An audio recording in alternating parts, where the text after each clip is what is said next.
हारून साहब, क्या इस रियलिटी से इनकार किया जा सकता है कि जो नैरेटिव अब सोशल मीडिया पे बनाया जा रहा है, जो असल मसला था वो इमरान खान साहब की वो एक्स पर पोस्ट थी, उसके बाद जो उनकी बहनों का इंडियन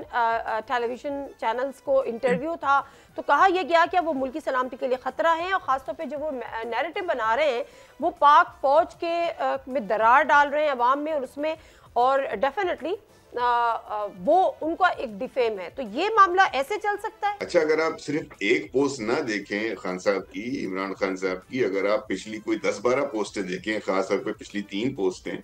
और आप पीटीआई ऑफिशियल की अगर आप पिछले 1 माह की 3-4 हफ्तों की पोस्ट देखें, तो ये एक तसलसल है। ये ऐसा नहीं है कि ये suddenly out of the blue कोई ये बात हो गई। ये बात वहां से तवातुर के साथ इनके प्लेटफॉर्म से, जो इनका ऑफिशियल प्लेटफॉर्म है जिसकी जिम्मेदारी इनके सेक्रेटरी इंफॉर्मेशन और चेयरमैन पर आती है, वहां से मुसलसल हो रही थी। लोग इस पे इनको तंबीह कर रहे थे, इनको वार्निंग दे रहे थे, इनको समझा रहे थे कि भाई ये जो कुछ हो रहा है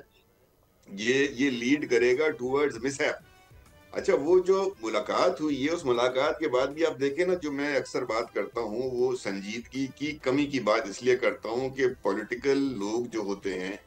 वो अपने लीडर, आपने एमकेएम की बात की ना, तो एमकेएम में अल्ताफ साहब बाज औकात पता नहीं क्या क्या बात कह जाते थे, जिसको फिर हमें जाके मीडिया पे बात करनी होती, तो हम उसको फिर एक मोल्ड करते थे कैसे नैरेटिव में जो सियासी तौर पर कबूल कर लिया जाए। कमरे की गुफ्तगू उनकी एक अलग होती थी, और उसको जब सियासी तौर पे बाहर आके बयान किया जाता है वो बिल्कुल डिफरेंट होती है। यहाँ प्रॉब्लम ये है कि कोई बैरियर नहीं, उन्होंने जो अपनी ये बात की होगी फ्रस्ट्रेशन में, गुस्से में, या उनकी अपनी पॉलिसी है, उसको जिसने आकर बाहर बताया है ना, दरअसल तो ज्यादती उसने कर दी है।